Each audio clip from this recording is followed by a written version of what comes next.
are serious about women being part of the decision-making process, then we will invest. We must invest. We must invest from, again, in our girls, and we must invest in our adult population as well. So civic education is going to be critical in our school systems. Civic education as an adult, which has historically been overlooked, and yet it is happening in some local government areas, has proven to be an extraordinary catalyst for women seriously considering their roles in civic life. And so we notice that when we provide vehicles, and it may be through community leadership programs, when we provide these vehicles, women do take up the mantle because they have built knowledge around civic systems, and they've built confidence, community networks that's supportive of that.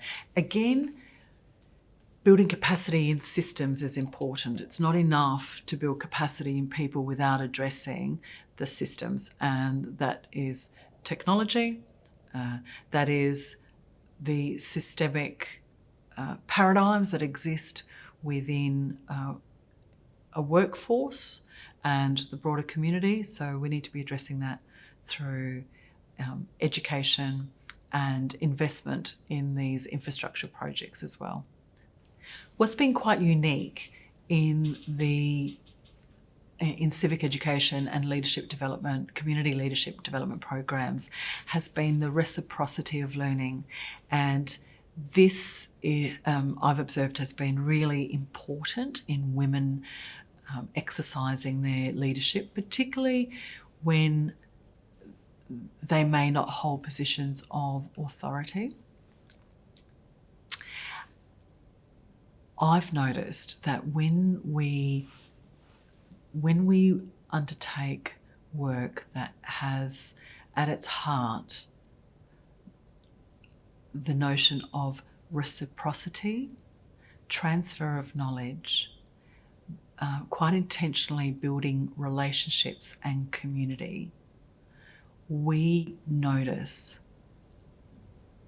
a huge shift in women participating in community life and civic life. And a very real example of that is working in local government, in community leadership, where the focus has been to leverage the workforce, working alongside community and learning from one another. That, I have found, has been an incredible shift in the way women participate in community life. There's a real opportunity to be quite targeted and to be courageous enough to target the diversity of women in our communities.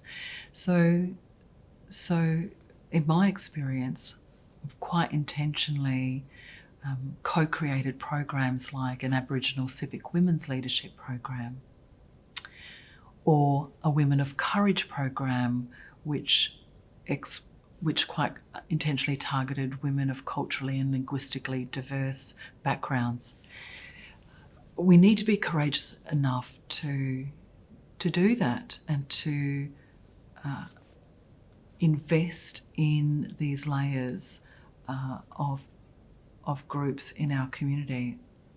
We have to be brave enough, for those of us who work internally in government, to pursue that and not to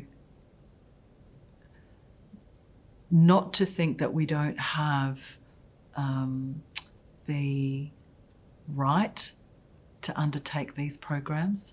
If I give you an example, many years ago I I could see through our demographic profile that we had an increasing number of Aboriginal and Torres Strait Islander people in our community, and that was growing. The same thing happened with our program Women of Courage, which was a culturally and linguistically diverse program.